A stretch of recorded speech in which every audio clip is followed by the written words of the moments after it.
Good evening, virtual audience, and welcome. Thank you for joining us tonight. My name is Kate Bruns, and on behalf of Harvard Bookstore, the Harvard University Division of Science, and the Harvard Library, I am delighted to introduce this event with Dr. Chanda Prescod-Weinstein, celebrating the publication today of her debut book, The Disordered Cosmos, a journey into dark matter, space-time, and dreams deferred. Joined in conversation tonight by Kiese Laymon with a special introduction from Harvard's own Melissa Franklin. Before I turn things over to Melissa to introduce tonight's event, I just wanted to say a few remarks. This event is part of our Harvard Science Book Talk series, which works to bring the authors of recently published science-related literature to our Cambridge community and now very far beyond that. We have 4 more incredible science talks lined up for later this month, including with Walter Isaacson and with Nobel Prize winning biologist Paul Nurse. To learn more about upcoming science book talks, you can sign up for the bookstore's email newsletter at harvard.com, or you can visit the webpage harvard.com/science. We also have a YouTube page where you can watch any previous talks that you might have missed. And I'm going to put all of those links in the Zoom chat for you in just a few minutes. This evening's event will conclude with some time for your questions. If you would like to ask either of our speakers something, please go to the Q&A chat at the bottom of the screen where you can submit a question. We're going to get through as many as time allows for. Also, once the event begins, I will be posting a link in the chat to purchase tonight's featured book, The Disordered Cosmos. All of those sales support Harvard Bookstore, so thank you in advance for your patronage. Your purchases and your contributions make this author series possible, and they ensure the future of a landmark independent bookstore. So thank you to our partners at Harvard, and thank you to all of you for tuning in and showing up for authors and for the future of independent bookselling. And finally, as you might have experienced in virtual gatherings, technical issues can arise. And if they do, I'm going to do my best to resolve them quickly. So thank you for your patience and your understanding. And so now I am very excited to turn things over to my partner in the Harvard Science Book Talk series, the eminent Harvard particle physicist, Melissa Franklin. Melissa, the digital podium is all yours. Hi, good evening. Hi, I'm very pleased to introduce 2 extraordinary people tonight. One, Chanda Prescod-Weinstein, I have known since she was an undergraduate in the physics department here at Harvard, and who has just written a book, The Disordered Cosmos, a journey into dark matter, space-time, and dreams deferred, that she will be discussing tonight. And the other person I want to introduce is Kiese Laymon, a writer I have just recently been introduced to by listening to his voice on an audio version of his best-selling memoir, Heavy. He will be in conversation with Chanda. As I understand it, Kiese, while an editor at Gawker, first published Chanda. Chanda arrived at Harvard already both a budding scientist and a young activist, immersing herself in astrophysics and the living wage campaign. She is interested in physics, which I'm happy to say includes particle physics, but also politics, literature, sociology, women's studies, race theory, and philosophy. She has written papers on the subjects of cosmology, neutron stars, and particles beyond the standard model. She has also served as a columnist for The New Scientist and penned such articles as "The Universe is Rather Dusty" and "Inside the Nothingness," as well as "The Charm of Antimatter." She has written in women's studies as well, such as the paper "Making Black Women Scientists Under White Empiricism, the Racialization of Epistemology in Physics." In other words, she is prolific. Chanda is now an assistant professor of physics and astronomy and a core faculty member in the Women and Gender Studies at the University of New Hampshire, where she leads her group in theoretical cosmology. Her new book, The Disordered Cosmos, is an honest and fascinating story which weaves in astrophysics, women's studies, sexual harassment, critical theory, and her experience as a Black woman in the pursuit of scientific understanding, in particular in the understanding of cosmology. It is a testament to Chanda's brilliance that she has written a book so hard to put down, which touches on a disparate group of subjects I have not seen woven together in any other book. Chanda's book is a compelling conversation about the state of the world for all young scientists, offering a fresh look and positioning itself as a must-read for anyone interested in either the contemporary practice of science or the process of becoming a scientist. Tonight, she'll be in conversation with Kiese Laymon, himself a prolific author. He has written 3 books, the most recent of which is Heavy, an American Memoir. He has also written for Gawker, ESPN, The Washington Post, The New York Times, NPR, The Guardian, and he is now a professor of creative writing in the MFA program at the University of Mississippi. I'm excited to hear the conversation, particularly to learn about the conjunction of dark matter and dreams deferred. Please welcome Chanda and Kiese. Thank you so much for that introduction, Melissa. Before Kiese and I get started, I'm going to read just a few paragraphs from the beginning of chapter 4, which is entitled, "The Biggest Picture There Is." When people ask me what I do, I say that I'm a particle cosmologist. I tell them I use math to figure out the history of space-time. It's my job to fill in the details about important events on the cosmological timeline. In other words, to tell a cosmological story using math. I have work to do because we still don't have a good sense of how the story begins. Although, as I described in the beginning, we have filled in a lot of the timeline between then and now.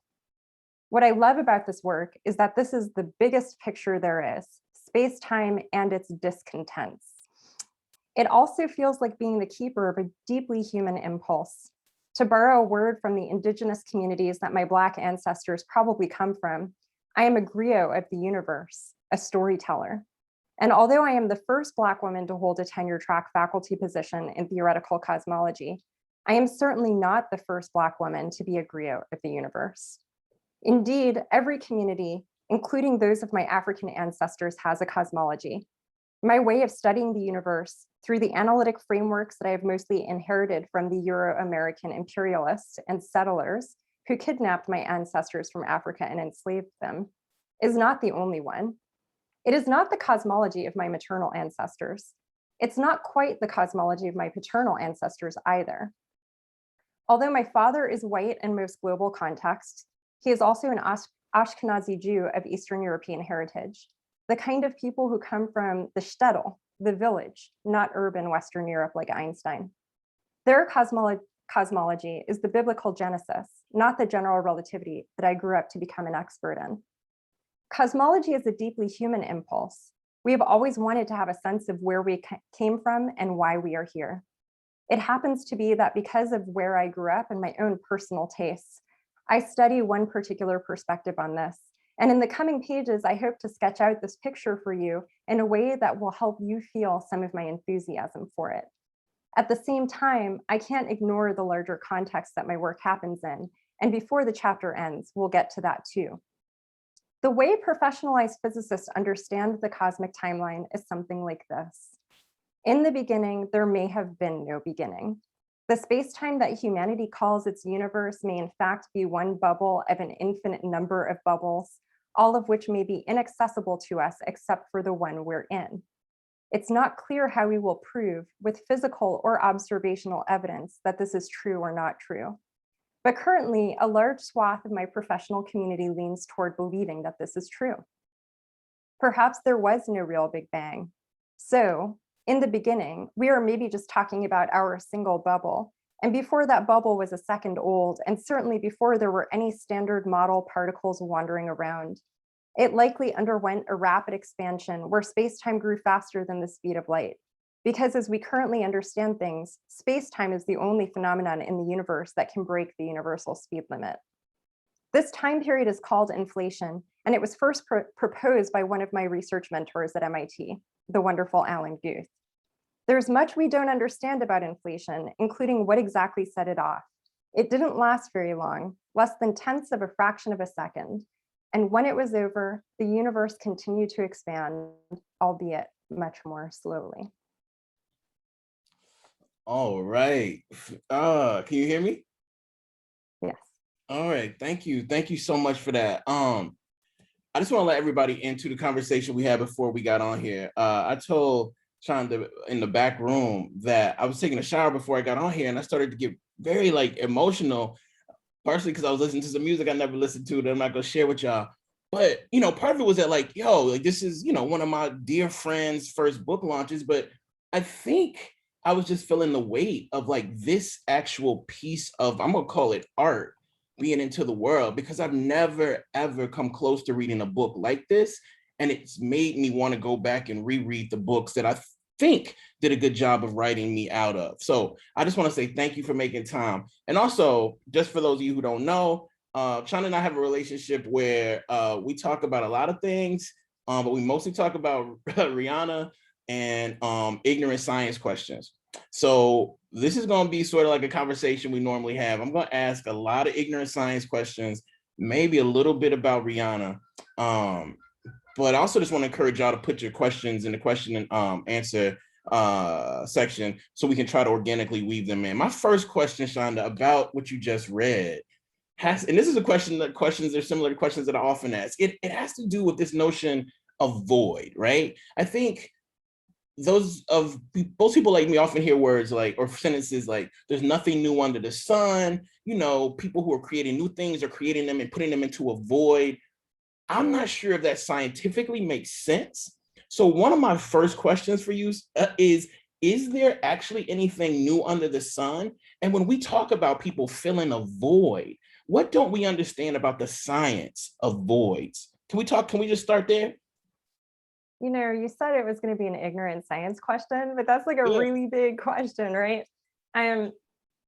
So the first thing that comes to mind for me when you bring up the word void is I think about the fact that one of the lessons of quantum mechanics, and this is a really important one for cosmology, for understanding the evolution of pretty much any structure in the universe. So when I say structure, I mean like a star, a galaxy, us, we are structures in the universe.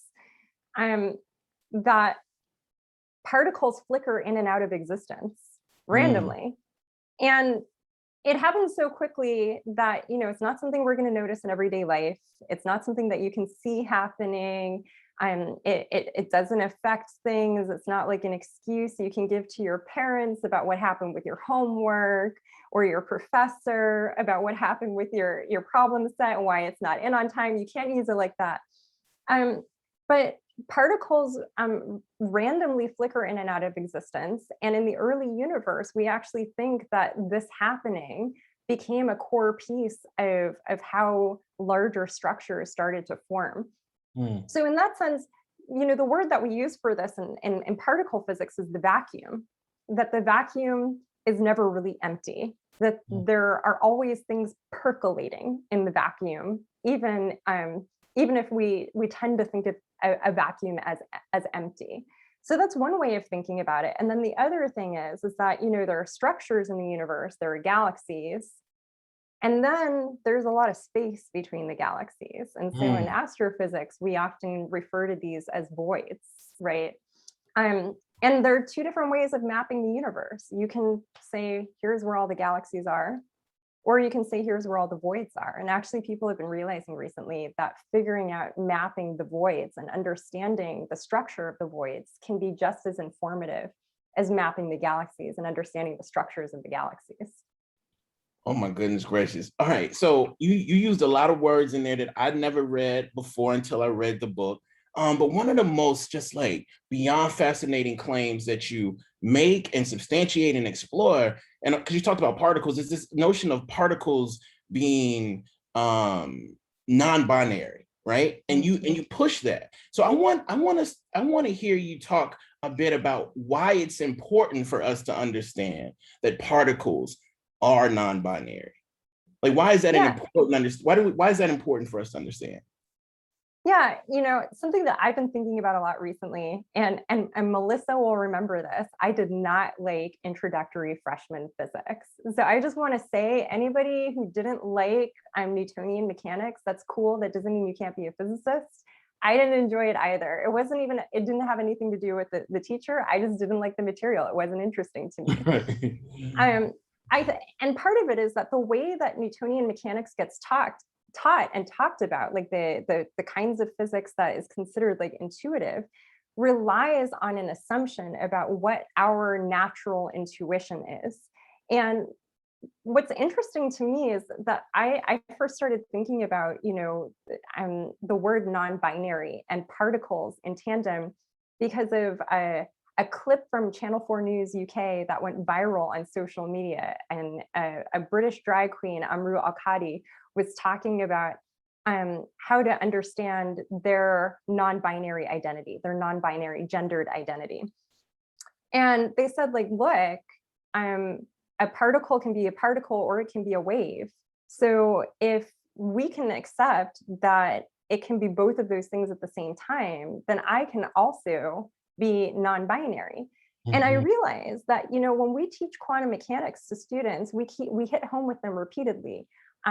You're not going to understand this. This isn't intuitive for you. It revolutionizes your thinking. It's completely different from your everyday life. But what I heard coming from Amru was like, this was completely intuitive. As a non-binary person, quantum mechanics made total sense to them. And that really, for me, raised a question of, if more non-binary people were doing physics, would we be running around telling people that they can't understand quantum mechanics, that it's counterintuitive for them? And similarly, I have to bring neutrinos up because I just like to say weird things about neutrinos. Neutrinos have this like weird property where there are 3 different types of neutrinos. A neutrino starts as one type, it travels for a while, and then it just turns into another type. And it can just turn into these 3 different types. So I was telling people on Twitter the other day that neutrinos are non-trinary. Wow. They're all 3 things at the same time. Or another way of saying it is that they're fluid, right? Yeah. So if you are someone who's already comfortable thinking outside of a binary, then maybe these things become intuitive for you in ways that they aren't for people who are committed to binaries. And one of the things that your book does, and not just did, but it does, is it like perpetually like sort of obliterates the binaries that we hold for ourselves outside of traditional science realms. And one of the questions that I have that the book, I think, answers, explores a million times, but I would just like to hear you talk about it out loud is there any credence to the idea that across this world right now, and let's just focus on East LA, because we were talking about East LA before we got on, there are little Black children who are doing science and are of science. How do we remind ourselves, believe that, teach ourselves that? And is it true? Like, are there children in this country right now doing science, although the science that they're being taught might be attempting to write them out of science? Can we talk about that? Yeah, I think this is a really important thing. I'm going to tell like a little bit of a childhood story, which is my best friend, Sharifa, who used to live next door to me in East LA. We grew up in East LA together. She drew most of the figures for this book. So I just got to shout out Sharifa Williams for that work. When we were little, we had a little crew called Nature Girls. And we were all about going into the backyard and digging things up and finding things. And we didn't know anything about we didn't know what any of the plants were called. We were like quintessential Los Angeles kids. We didn't know anything about the great outdoors or anything like that. We were just nature girls because we were outside it was Sharifa and her older sister Ustaza. There are kids who are doing that. They're doing that in like urban East LA.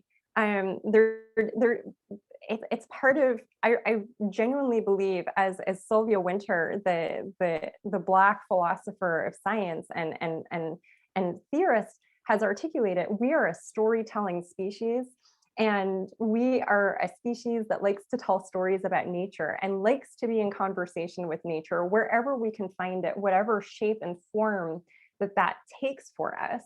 And so I think in that sense, we all start out doing these kinds of, scientific activities with these scientific impulses, even though, not everybody goes on to get a PhD in physics. I think that's not the key point. And I wonder how much our understanding of ourselves as nature girls would have been shifted if we were learning at school that, for example, the first smallpox inoculations that happened in New England happened because a kidnapped African who was then enslaved by the Mather family in New England, Onesimus was the one who was like, yo, if you don't want to have the smallpox situation happening to you, here's how you inoculate. He had brought this knowledge over from Africa with him. And he saved the lives of these people who were brutal, in my opinion, brutalizing him, right?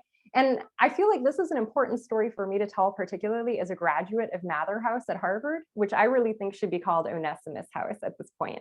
But I just wonder, how does my relationship to the idea of like, who is a scientist and what are we doing change if I'm hearing stories about Onesimus as a child?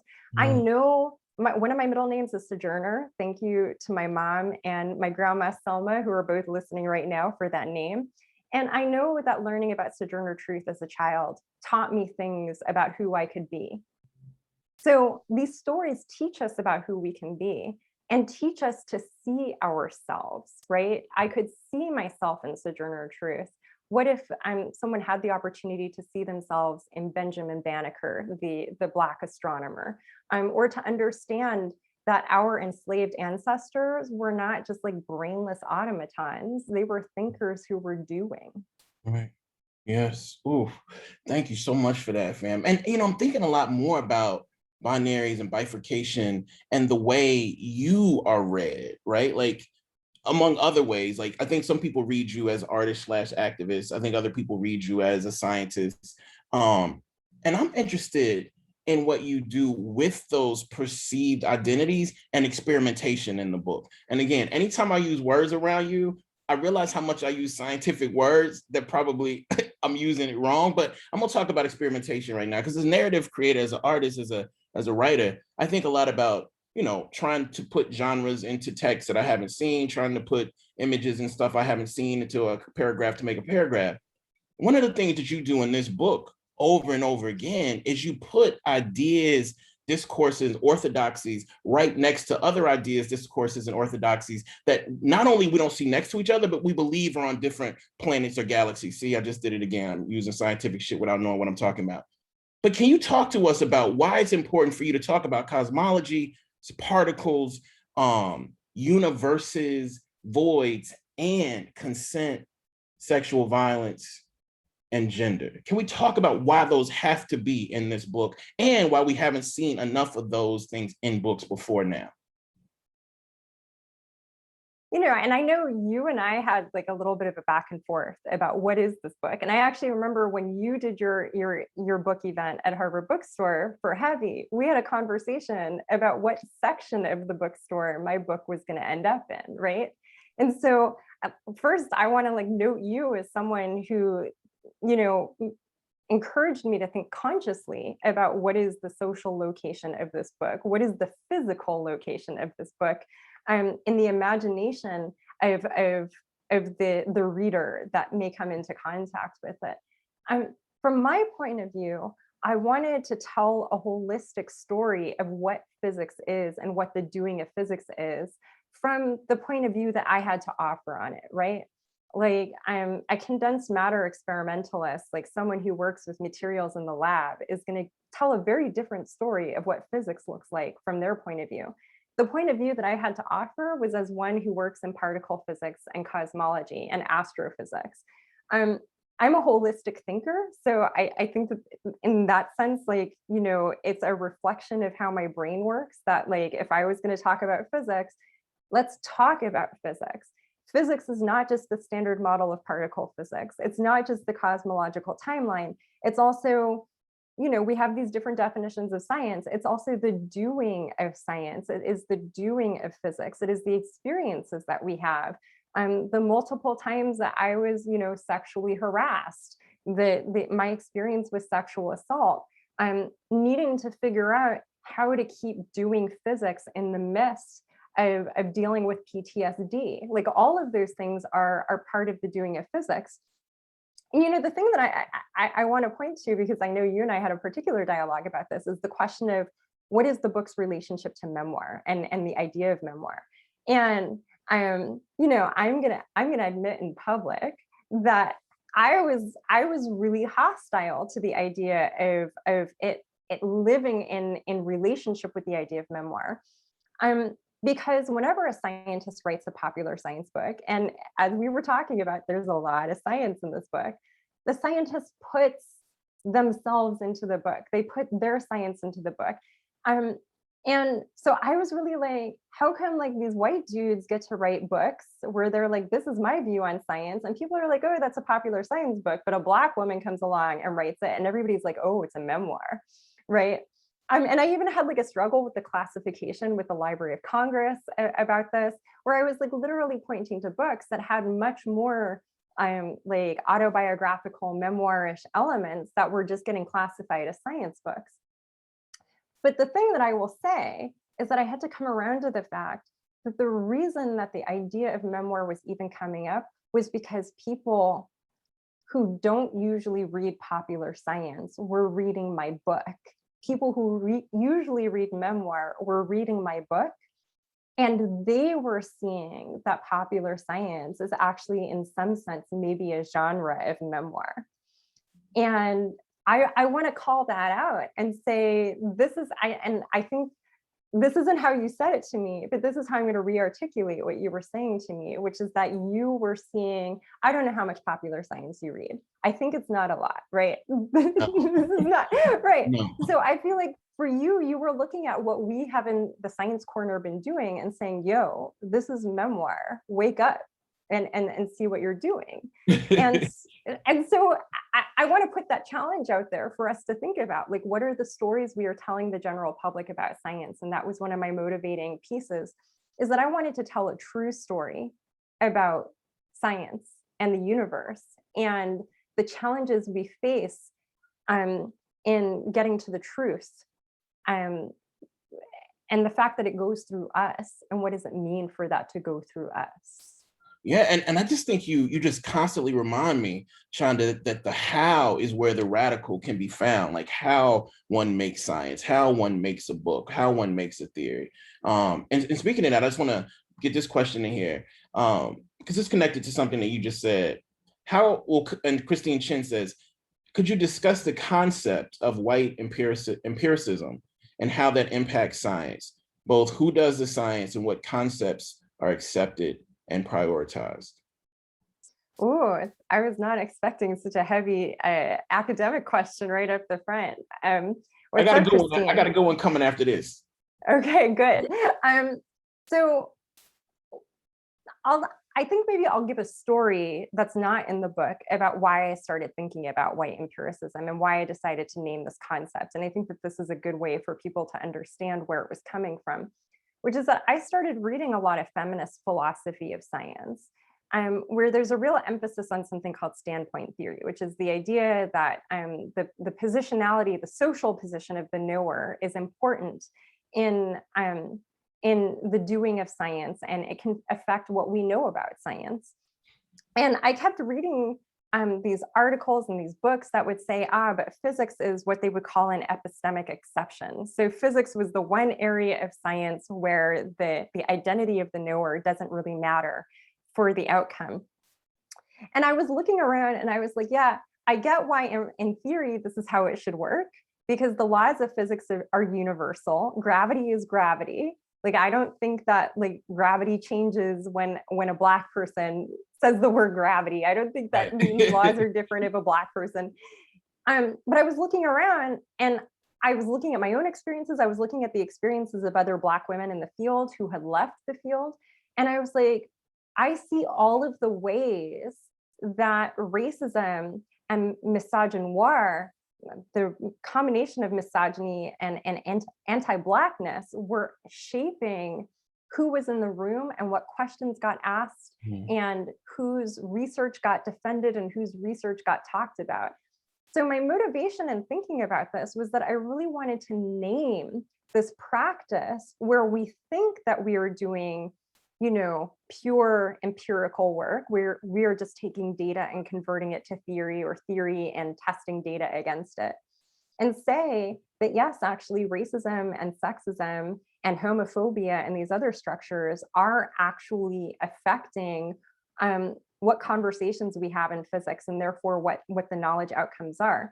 And I wanted to juxtapose this with the ways in which really speculative and beautiful and interesting ideas in physics, like string theory, get carte blanche. Like you can just, talk about it and nobody questions like whether like you are saying something like super unhinged. You can get a job at like MIT and Harvard doing string theory, which is cool. I don't want to sound like I'm shading those folks, but Black women come in and say, I'm experiencing racism, I'm experiencing sexism, I'm experiencing homophobia, I'm experiencing transphobia, I'm experiencing ableism.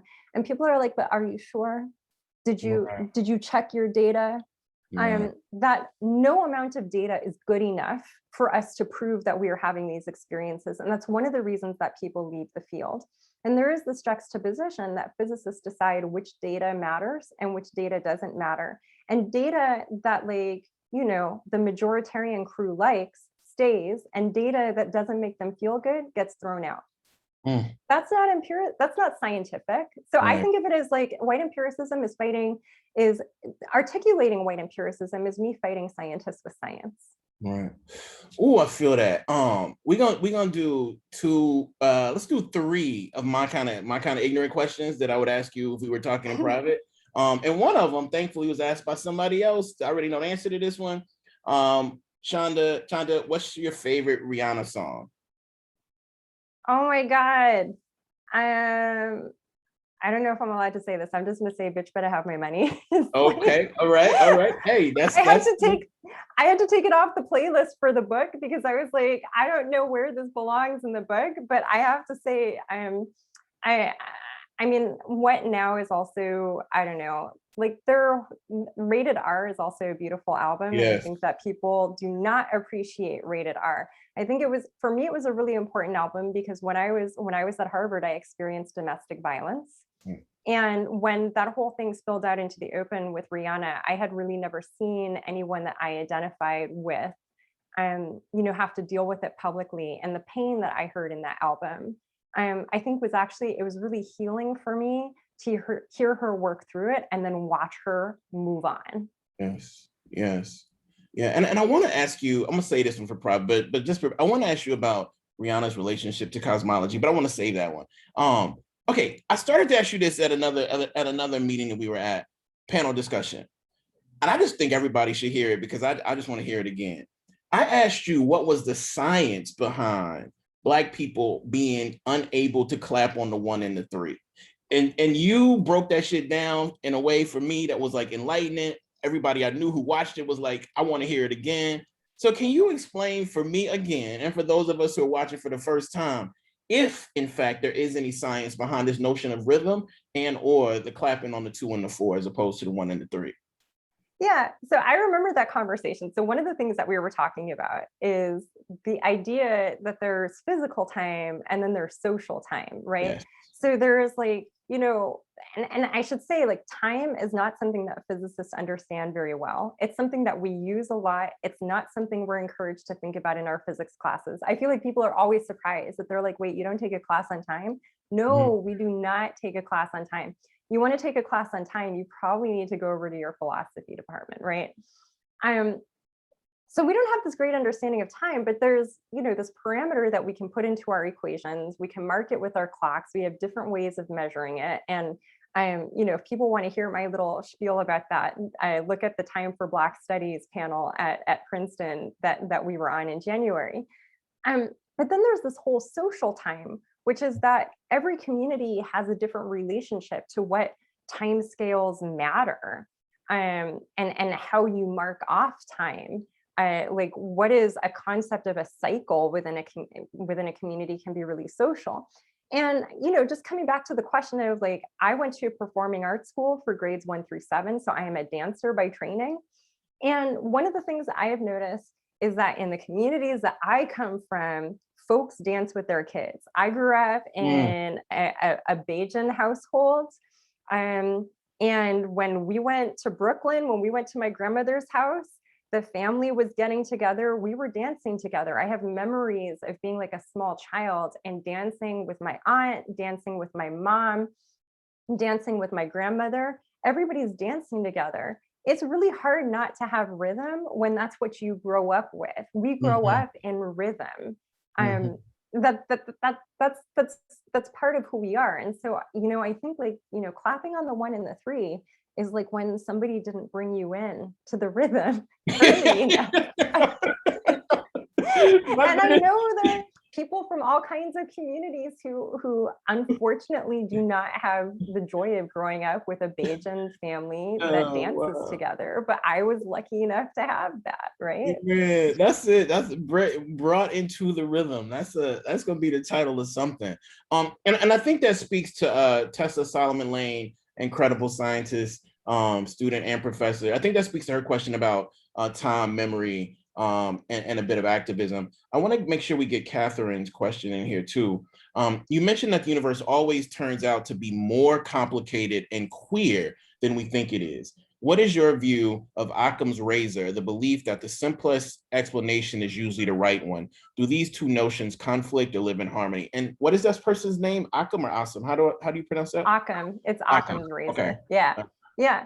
Oh, I really like that question. Let me start by saying I really like that question. Partly because I think this goes back to the comment I was making about, the quantum mechanics of particles and neutrinos being non-trinary, right? Which is, I think that our understanding of what is the simplest explanation for something is always according to a set of precepts or standards or assumptions that we have running in the background, which is what matters and what doesn't matter. And I just want to say that this is not something that physicists always agree with each other about. Even the question of what constitutes, the word natural actually has a very technical definition in particle physics that I won't get into. But the question of what is a natural particle physics theory? I've sat through lunches at conferences where 4 people at a lunch table, 4 different opinions about whether some particular model of dark matter is natural or not. And that's actually the work of being a physicist, is in part, and the best moments of being a physicist is sitting and having those conversations. The worst moments is responding to an incredible number of emails all the time. But the best moment of being a physicist is that we get to have these conversations about what is natural, what is the simplest explanation. I think that there's a real question there of Occam's razor, it's an attractive idea. It's particularly attractive in a world, in a social community that sees the world from a mechanistic viewpoint and sees the world as something that can be broken into smaller pieces. There is no actual rule that says it's got to be simple and that things aren't complicated, or that and I think all of us who are romantically inclined people, which not everyone is, but those of us who are romantically inclined people know that the simplest explanation is often not the correct one when we're dealing with human relations, right? So we can all think of examples where, the way we would say this in physics is that sometimes things are nonlinear, right? Sometimes it's not the obvious thing. So I don't know. I have a complicated relationship to that idea, and I think a lot of people have a complicated relationship to that idea, a lot of physicists. The wonderful thing about doing this, doing this talk is I'm learning so much while you speak, and I'm trying to learn as I read the questions. And usually when I'm reading the questions, I can tell when the questions are people just sort of trying to poke, but I can't tell. So you're gonna have to tell me if this is a good question. Okay. Okay. All right. What is the speed of light connected to mass and energy? That sounds like some shit they asked me in 9th grade. Is that are you worthy of that question? I don't know. Yeah, let's talk about it. Right. So there is this famous equation that I actually had okay. I'm just gonna say I had a really interesting conversation with someone in the UK the other day, who was asking me about why I, as a child, knew who Einstein was. And I found this really interesting as someone who had gone to school, not just in the United States, but also at points in the UK, that American children of my generation, like I guess we're Zennials now, so we're like the old millennials, the almost Gen Xers. We all grew up knowing who Einstein was, I think, because he was such a major figure in popular culture, as someone who was like a genius, and we didn't know what that meant, but we Right. knew who Einstein was, and we had heard of E equals MC squared, even if for the life of us, we couldn't explain to anybody what E equals MC squared meant, right? Like we had all seen that equation with the E, the M, the C, and the little 2 above the C, right? So really, the thing that that question makes me think of is, the speed of light sits there between what E is, energy, and mass. And this ended up being a really important equation in special relativity, because it was really the first thing that really said that you could go from something that you intuitively understand as matter and convert it to energy, and back from energy to matter, Mm. right? And this ended up being a very powerful equation in the popular imagination. I'm sure historians of science have written about it. But I guess that's what I think about. But what's interesting to me actually is that this guy raised in my mind the possibility that maybe kids these days don't know who Einstein is. I don't know if that's true or not. I don't have kids, so someone's gonna, maybe somebody can comment on that. This is a great question from Keela Davis, the second part. I hope I'm pronouncing that right. How has your perspective on science and physics culture generally made you research differently than you were taught in graduate school? How has your perspective on science, physics, culture generally made you research differently than you were taught in grad school? So I guess that presupposes a yes or no question. Like, has your perspective on science and physics culture made you research differently, and how, if yes? Yeah, I really, Keela, thank you for that question. Because I think it's an important point, which is to say that regardless of the kinds of things that we are interested in, that as we grow as human beings in our lives, that I do think that that shapes who we are as researchers and teachers, and that there's a feedback loop there also. And I'll actually give like sort of a silly example, which is that I'm a certified classical Pilates instructor. And that was actually something I did while I was a postdoc at MIT. And I hid it from everyone at MIT while I was doing it, because I thought that, people wouldn't approve, or people would say like, that's not what you're supposed to be spending time on. It was something that was important for me to do as a disabled person, because I was living with chronic pain. And it was actually the thing that got me off of being on painkillers every day. But part of the ableism that we live with is not being able to talk honestly with people about, these are what my physical needs are in order to get through the day. So the reason I bring this up is that the only formal training I have ever had as a teacher is as a Pilates teacher. Mm. And when I went into the classroom for the first time as the lead instructor for a class where I was responsible for the education of a group of students that included undergraduates and graduate students, what I brought with me was the different stages of learning and the things that my Pilates teacher trainer, Pam Garcia, had taught me about how to understand people's ignorance and people's competence and people's confidence in their ignorance and their confidence in their competence, right? And so I just want to bring that up as an example of that changed me as a teacher. And in becoming a different kind of teacher, I think I've also become a different kind of researcher. In part because, especially now that I lead my own research group, I have three graduate students. I should really make sure I know what that number is. I have a postdoc, I have an undergraduate. I'm doing a lot of teaching just in conversation. I'm also doing teaching with my colleagues who want to better understand how to deal with racism and sexism in the academy. As a graduate student, I wasn't thinking at all about how teaching played a role in my life as a researcher, and how there was actually a dynamical relationship between teaching and researching. And that's something that has certainly changed. I think the other thing I will say is that when I was going through my own stages of changing competence levels as a researcher in science, technology, and society studies, I went through a phase where I watched myself do my scientific work, and it was really disruptive. Because I would be like, okay, so now I'm calculating, and these are the notational choices I've made, and this is like how I've decided to organize it. And I was really watching myself like I was a sociologist or something. And at some point I was like, yo, you just need to do the calculations and worry about how you're doing them later. Right. But it really, like, I think the way I organize my research group is that I'm watching those dynamics very carefully. And that's keyed in to the feminist philosophy of science reading that I've done that shapes how I think about what are my responsibilities to my students, to my colleagues.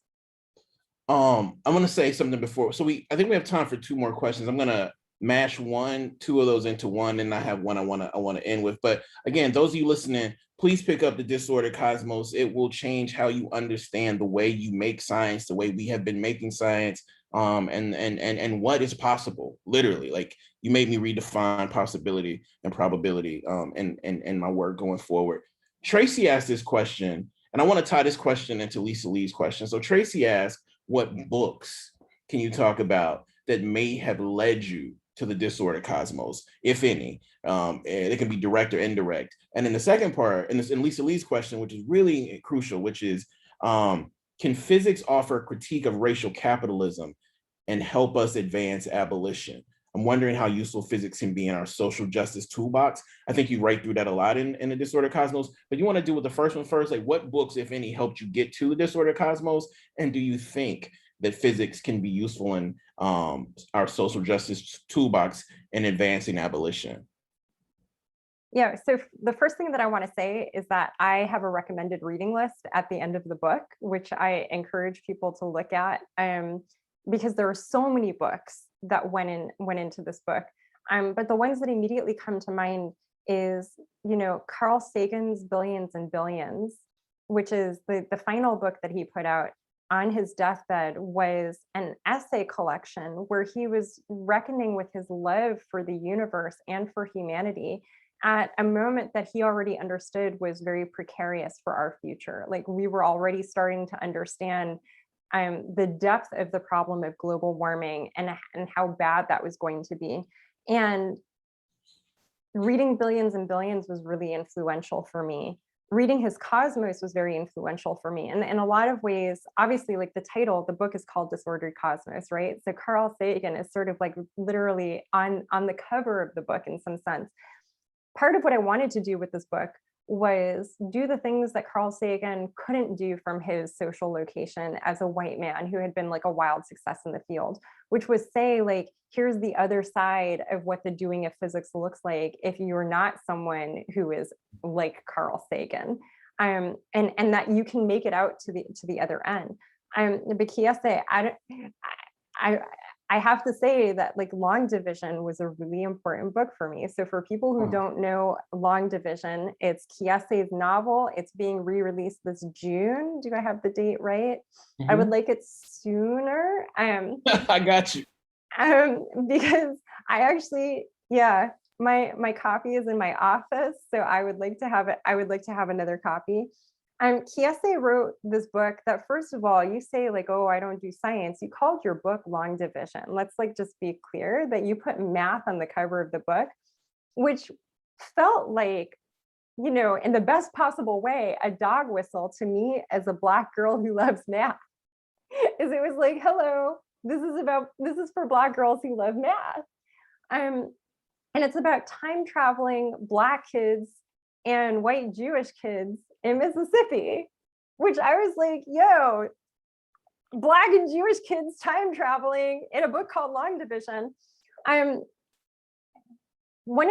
Just to go back to the question earlier about genres and all of the things that we were pulling together, is that, like, whether you intended to or not with that book, you were saying all of these pieces of you can coexist in one place across time. This was, like, a really important piece that really, like, the cover of the book, the characters in the book, I felt like there were different pieces of me that were in conversation with each other. And that you could do that remix And so even though it's a work of fiction, I have to say the book was really influential. I'm reading that. I think that's when I reached out to a mutual friend and I was like, just please tell your friend Kiese he's a genius. I think that's, and then he was like, I should just introduce them. And I think that that's how you and I first met. But I'm, in all seriousness, I think Long Division is very momentous in the sense that it is a Black and STEM book, even if you did not intend it to be a Black and STEM book. And I think that that planted the seed of, yes, there can be a book that's Black and STEM. And I just want to, make the comment that Stephanie Page, Dr. Stephanie Page, the Black woman who first created the Black and STEM community on Twitter back in 2014, she articulated Black and STEM as not just I happen to be Black and I happen to be a scientist, but I am a Black scientist.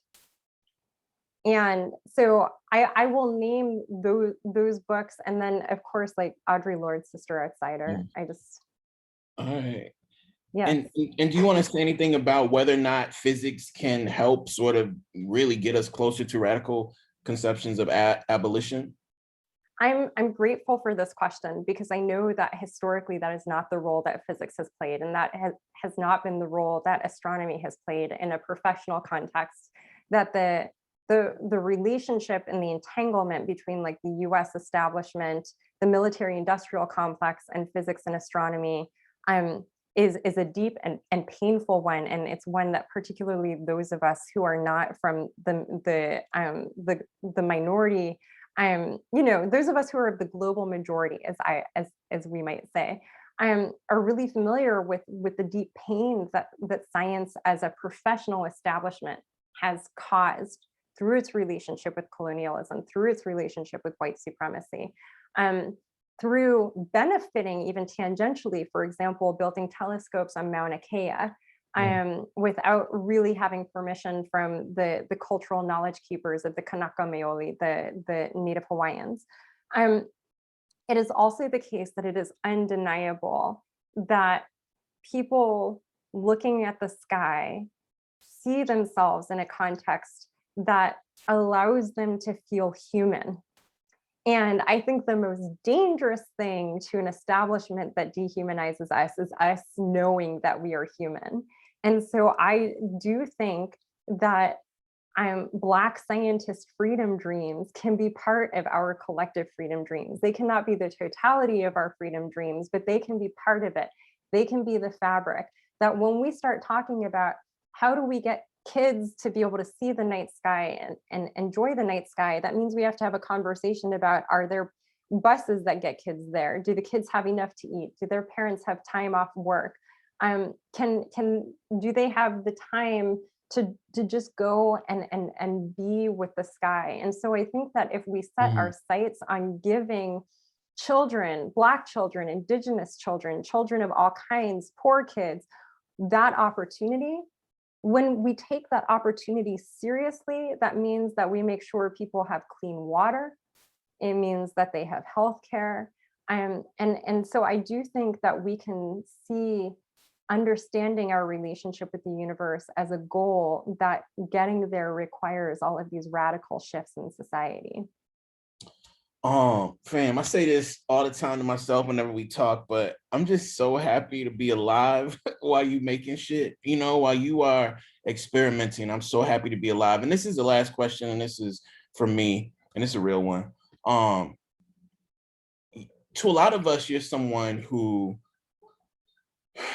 we always come to with questions. The first part of the question is, are you okay with that? Because I think this book being out in the world is going to make that 100 times fold. People are going to be coming to you with a million questions. So I'm interested in, are you okay being that person? And secondly, I'm interested as someone who is always, sort of relied upon to answer questions. Can you tell us what are the biggest questions right now that you don't have answers to that you're interested in exploring? Yeah, I mean, being the person that people come to, when I was a graduate student and as a postdoc, and I was starting to have the experience of people seeing me as a reference point, simply because, not because had particularly done anything to earn it, except that like I was a Black woman who had made it to the next stage. And students wanted to know how I had survived and how, at least from their point of view, I seemed to be thriving a little bit. They wanted to understand how to do that. I will say I was completely unprepared to take that role on. And I am sure that along the way, I made mistakes in how I handled those conversations. And I still feel like a neophyte, like a beginner. I still feel like someone who is trying to work that out. You know, there's a lot of conversation about like what number Black woman with a PhD from a department of physics that I am. You know, being the first Black woman to hold a tenure track position in theoretical cosmology and also in particle theory. And those are things that I can articulate, like that is part of who I am. But I'll be honest and say it is a lonely social location to be in. And I really want to say, particularly to any of the students who are in the audience, any of the parents who are thinking about how to steward their children through this experience, that it is an incredible opportunity if you have the opportunity to go together and if you have the opportunity to go as part of a cohort. And so I don't want people to be competitive with each other. And I think that the less competitive we are with each other, the more that I actually don't have to be a single reference point, because there are lots of reference points, because we can become each other's reference points. Because I think it's a heavy load to carry. It is a load that I have seen you carry as a successful writer. I know that I have asked you a lot of questions. I know a lot of people ask you a lot of questions, and it can be tiring. And I guess one of the questions that I feel like I don't have good answers to is, in an academic environment, in a national environment, I don't even know where the boundary or the border for this is, that teaches us that we can trade on our identity if we are willing to be singular, if we are willing to be the only one in the room, that values us for our singularness rather than for our collectivity. How can we be in the academy, knowing that the academy is not going to change overnight, but knowing this is also like the place where we can get our physics equipment, our telescope equipment, all of that? How can we be in these spaces together and not give in to the forces that encourage us to compete with each other, to put each other down, to say, you know what, she's not my favorite person, so I can't support her existence? Because there are not enough of us for us to not be showing up for each other, even if we are not each other's favorites. Yes. And the question that I have is, how do we do that, particularly when we are not each other's favorites? How do we continue to uphold each other's humanity anyway? Oof. I don't have an answer for that, but that's what I want to know. Yeah, we're gonna work on that till we don't breathe anymore. Thank you is the beginning of this conversation, but thank you. If your folks still out there, the Disordered Cosmos, please, y'all, give yourself an opportunity to lose yourself in this book, come up out of it and share it with somebody else, and let's talk. Thank you so much, Chanda, for loving us. Thank you for, again, experimenting and offering us like a seat at the table of your experimentation lab. Is that the right word? I don't know. You want to say? I don't know what I have, like office, lab. I mean, I have this room right now because pandemic. We want to thank the Harvard Bookstore too, and thank Melissa for that incredible introduction too. So thank y'all. Thank you, all of you. Yeah, thank you, Melissa. Thank you, Kiese. Well, I'll just add on to the thank yous. Thank you to Dr. Prescod-Weinstein and Mr. Laymon for their time and for this beautiful event. I'm so grateful to be able to host you both, and I sincerely wish that every science event addressed the necessary topics of racism and sexism and empiricism within the field with such brilliance and grace. So thank you both, and thank you to all of you out there for spending your evening with us. Please feel free to learn more about the book and purchase The Disordered Cosmos on harvard.com. On behalf of Harvard Bookstore, the Harvard Division of Science, and the Harvard Library, all in Cambridge, Massachusetts, have a good night, keep reading, and please be well. Thanks, everyone.